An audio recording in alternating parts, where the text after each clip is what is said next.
The Carroll Street Phantom. Brutal bear attack takes another life on the mountains, heralded the Ridgewood newspaper. I had heard about the unfortunate incident from a friend of a friend. They claimed that some poor soul ran into the woods to save what they thought was a helpless woman, only to find themselves face to face with what they presumed to be a bear. Long story short, they didn't make it. I've always known that the mountains are no place for people, especially people who camp in mosquito-infested hell for fun. But that strange phenomenon is not exclusive to the mountains. No, Ridgewood, the town at the base of the mountains, has its own fair share of scary, odd, and unexplainable happenings. The Carroll Street Phantom is one such thing, and I've experienced it personally. Carroll Street is a well-lit side street that connects Romulus, the main artery through Ridgewood, to the suburbs. Tons of people take the street daily, and you would never say it wasn't traveled. However, something interesting was said to happen at night. To be more specific, at exactly 2:38 a.m., it was rumored that a ghost could be seen walking down the sidewalk. Based on eyewitness reports, the ghost was supposedly feminine in appearance, but none of them could recall any precise features. In fact, almost every person who claimed to have seen it has gone missing. I say almost because a middle-aged man who had supposedly seen the ghost is still around. But word is, he's not all there mentally anymore. Not since coming in contact with the Carroll Street Phantom. I work at a local pizza place called Millennium Pizza. If I had to describe the quality of the food, I'd say it's a matter of personal preference. Anyway, before my own run-in with the Phantom, I had to deliver a pizza pie to an address I've never been to before. The address was on Carroll Street, and the home looked like it had seen better days. As soon as I arrived, I did my usual routine of triple checking to see if everything was correct food-wise. I double-check before I leave the restaurant, but it satisfies my mind to check again. After that, I walked up to the porch and climbed the steps. Ridgewood isn't a fancy town, and that means we don't use much technology, which also means we don't use mobile apps for things like food delivery. So I had to knock. But I only knocked once before the door opened. Standing there was a man who seemed exhausted. He was wearing scrubs that you might find on a hospital patient, except his were black. I started to speak, but he grabbed the pizza and pulled me inside with it. "Hey, what's your problem, man?" I exclaimed furiously. He darted his eyes left and right before peeking out of a small window next to the door. "Did you see it?" he asked quietly. "Did I see what? You can't just pull a stranger into your home like this." "I'm sorry," he said in a way that sounded as if he suddenly realized the mistake he had made. "I'm not going to hurt you," he added reassuringly. "Yeah, that's a relief.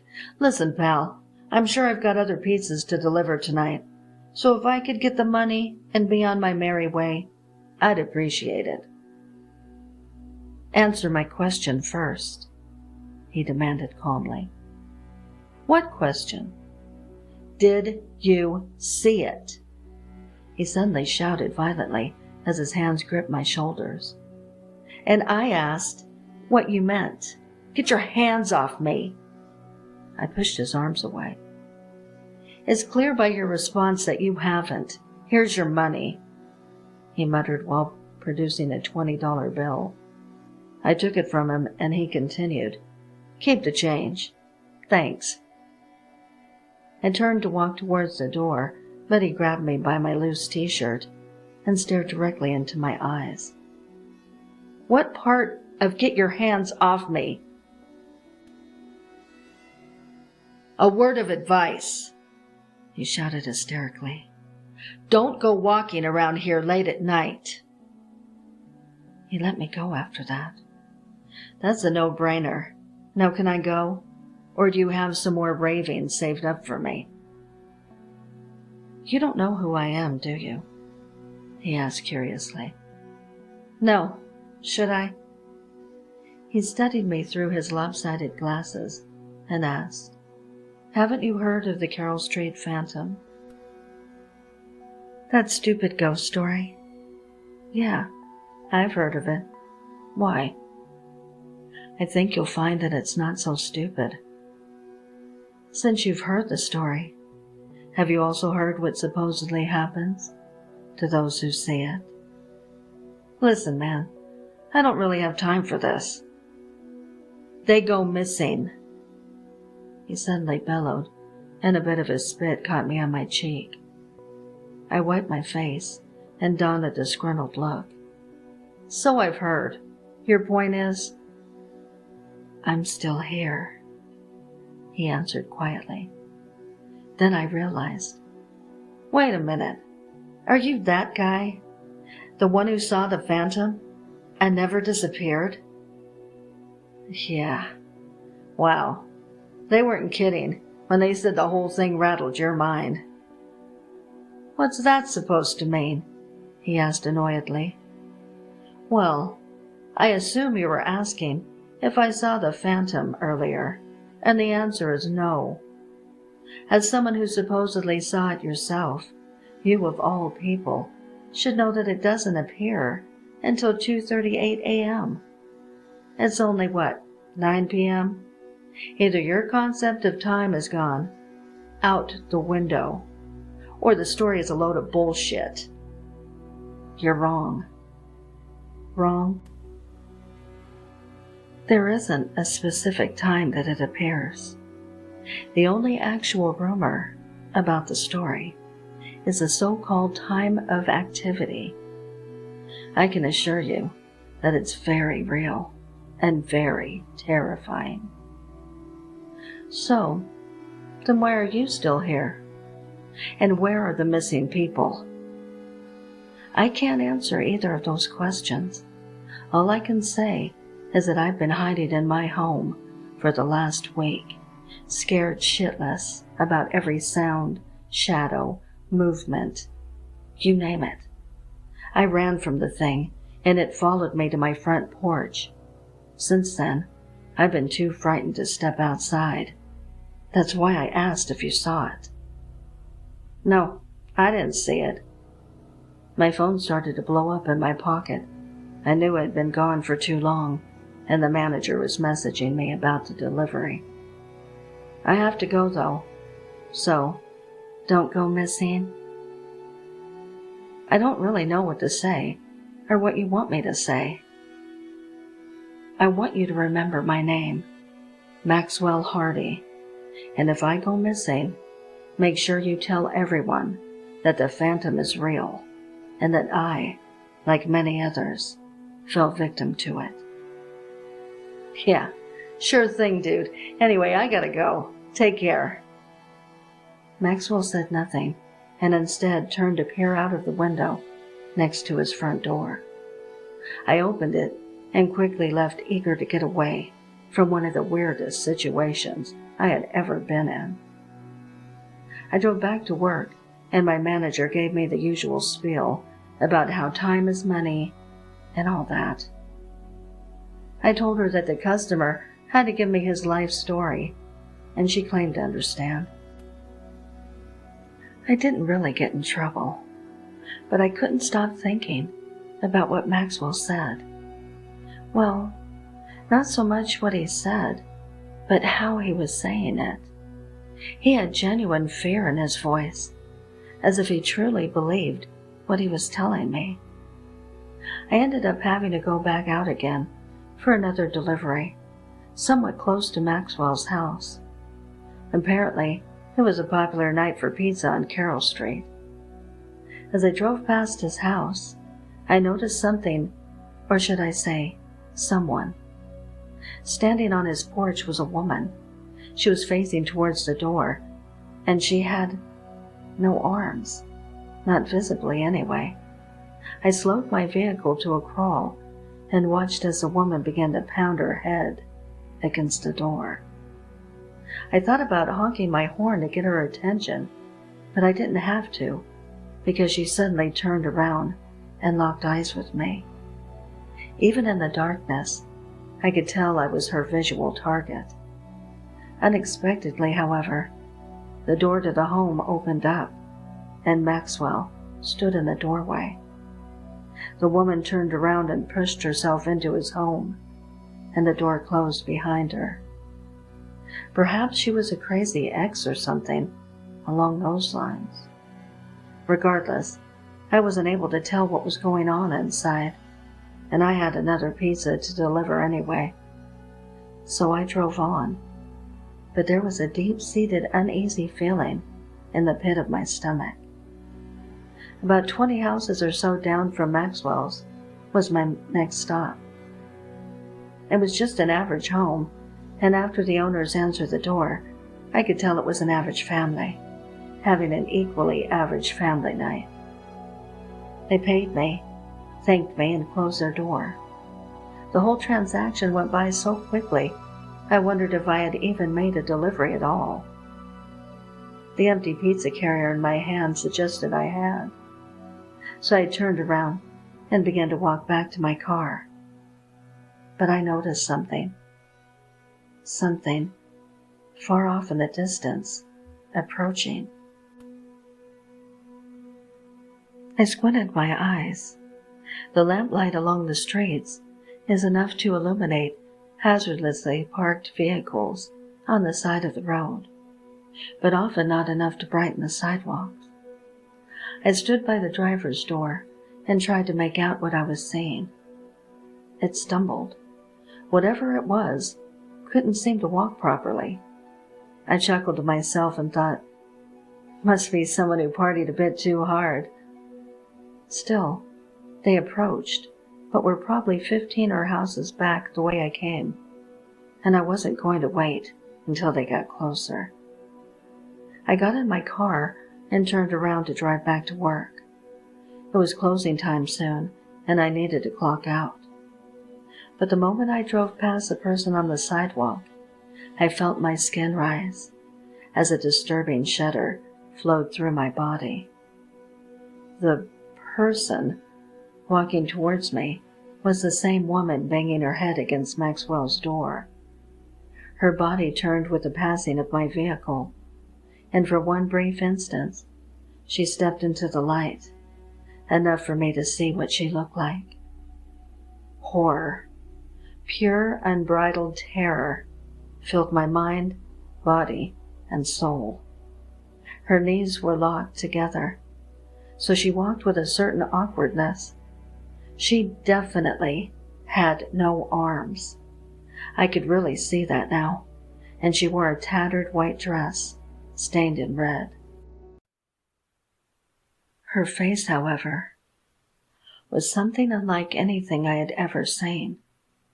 Her lower jaw was stretched downward to form a perpetual screaming expression, and the skin dangled while she walked. There were 2 obvious black holes where her eyes should go as well. And worst of all, based on how she was acting and reacting, I surmised she was following me. I kept driving, though. I'm not an idiot. I'm not going to stop and plunge myself into some cliché horror trope where I'm the unlucky main character.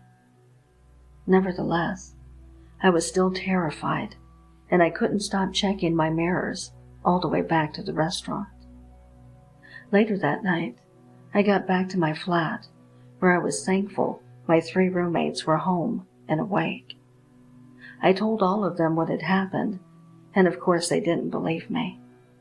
They came to a general consensus of, he must be exhausted from work. And I obviously disagreed, but my protest fell on deaf ears. I spent the night in my room, thinking about what had happened and worrying about the next shift at work. Luckily, I had 2 days off, so I was grateful for that. The next day, however, something weird happened. I was standing in the kitchen, perusing the cupboards for a snack. It was about 8 or so at night by then.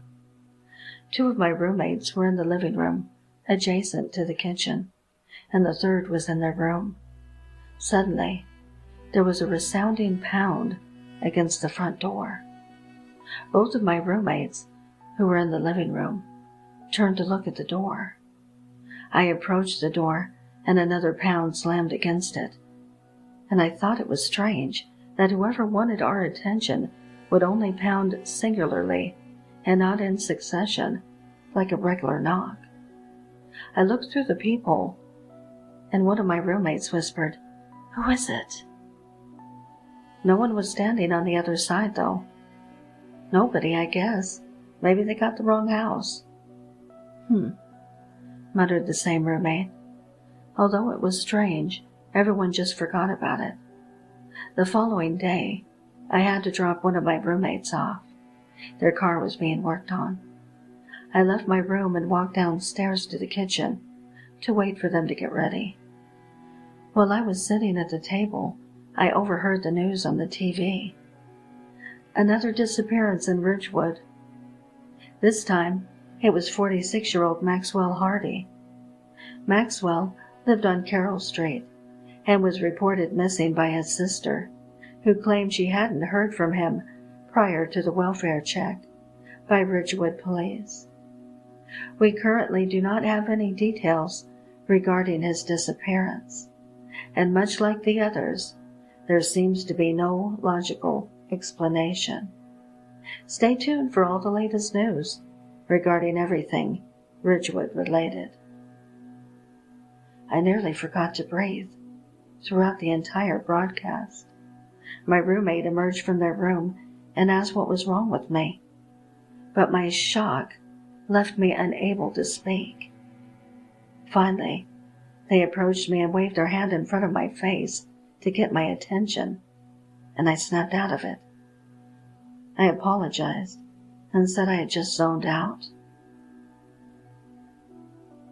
After dropping them off, I went back home and laid in bed. One of my other roommates was going to pick them up later, so I was free for the rest of the day. But I did not rest easy.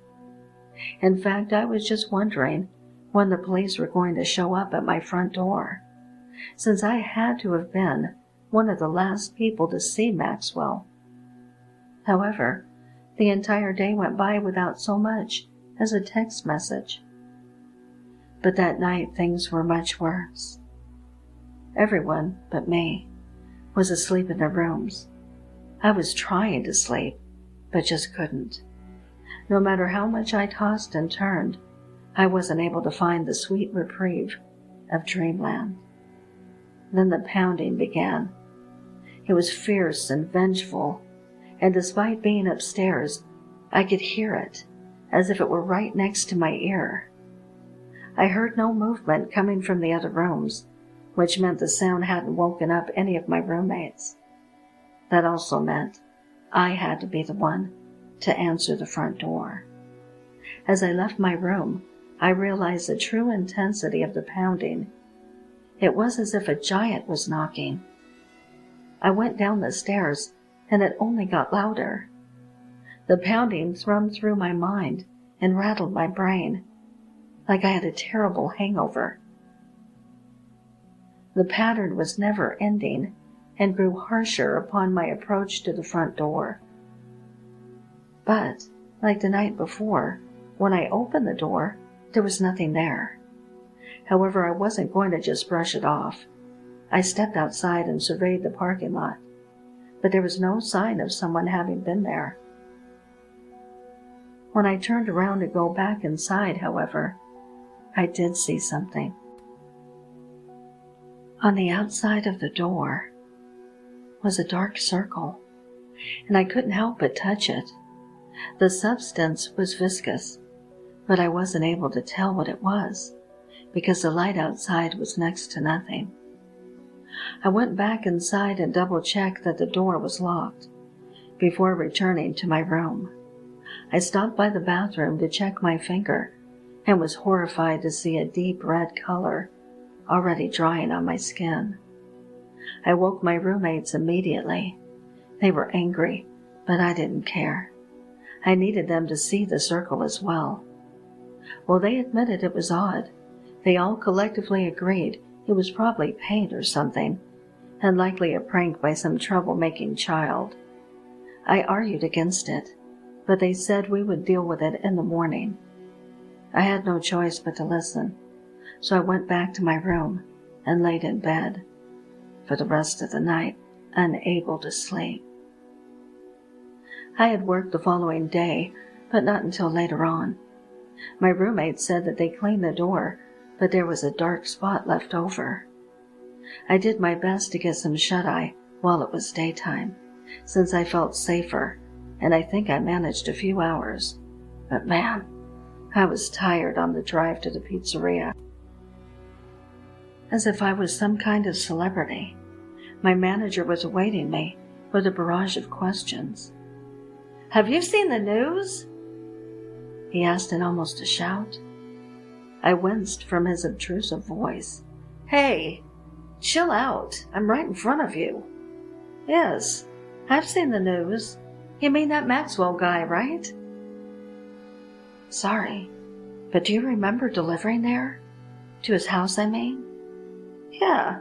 What's your point?" "Did you see or notice anything odd about him?" "What are you, the police?" "I'm just curious.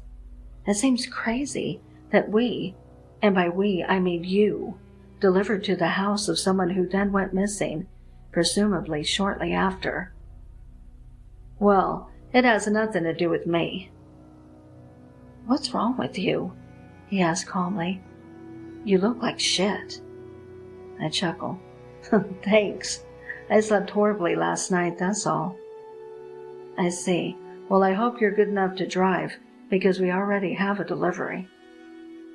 "I drove here. I don't see a difference." "It's to Carroll Street," he said solemnly, and my heart sank. "Oh. Yeah, so you're good to do that, right? Do I have a choice?" "No, didn't think so." I grabbed a pizza and stuffed it inside of the carrier before heading back outside of my car. The sun had set quickly, which added to that eerie night air feeling. I punched the address into my GPS and saw that it was a good amount of houses down from where Maxwell's house was, and opposite the direction of the following delivery I made that night. For some reason, I felt relieved. I cranked my music and drove to Carroll Street. I even had the window down, and I let my worries and fears flow out of my mind. I reached the address with ease and made the delivery. It was a woman and her presumed partner. They seemed a bit tipsy. Perhaps it was some kind of anniversary night. But they were kind nonetheless. They paid me, and I left without a hitch. As I threw the pizza carrier into the passenger seat of my car, I looked up at the side window. However, it was blocked by a body with no arms, standing within view of it, had appeared from thin air. I then heard and felt a heavy thud against the roof of my vehicle, and I began to fumble with my keys, desperate to get away. The body slammed into the side of the car and shook it violently. I finally managed to grasp the car key and immediately started my vehicle and sped off back to work, with my heart beating 1,000,000 miles a minute. I took a look in my mirror and saw what I dreaded most. She was following me. In terms of my vehicle's speed, she was moving incredibly slow, But I was still terrified and continued to drive with white knuckles gripping the steering wheel. When I arrived back at the pizzeria, I ran inside. My manager asked why I was in such a rush, and I told him the truth. But it sounded ludicrous, so he responded with laughter. I furrowed my brow and stayed silent. I sat in the lobby and waited impatiently. I wanted to leave and go home, but my excuses were not good enough, according to my manager. That's when I decided to look through the windows outside. Someone was approaching from across the street. I didn't want to believe it, but the moment they walked under a street lamp, my fears were realized. It was the woman, the Carroll Street Phantom. She walked with those buckled-in knees and her elongated lower jaw dangling with each awkward step. I ran to my manager and pointed her out to him, but he said he couldn't see anyone. I explained her terrifying appearance, and he told me to go home because I would scare anyone dining in. But that meant going outside where she was, and although her approach was slow, she had already proved her ability to walk long distances for the sake of pursuing someone. I grabbed my keys and sprinted out the door to my car and got in faster than lightning. As I backed up to drive away, she bashed her head against my driver's window, nearly shattering it. I drove home, ran inside, locked the door, and then remembered that I was the only one who would be home because everyone else was either working or busy. But I felt much safer here than anywhere else. I kept moving from window to window to check outside for movement. I must have done that for a couple of hours at least, but my lack of sleep caught up with me, and my yearning for sleep overpowered my ability to stay vigilant. I decided to go to bed because at least my door had a lock as well, which added some extra security in my mind. The comfort that washed over me the moment I laid my head against my pillow was unparalleled. I did hear a bit of noise below me, but I figured it was just one of my roommates coming inside.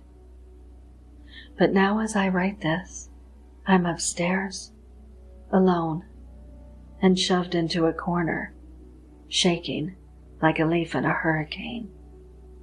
I hear immense pounding outside my bedroom door. I thought I was safe.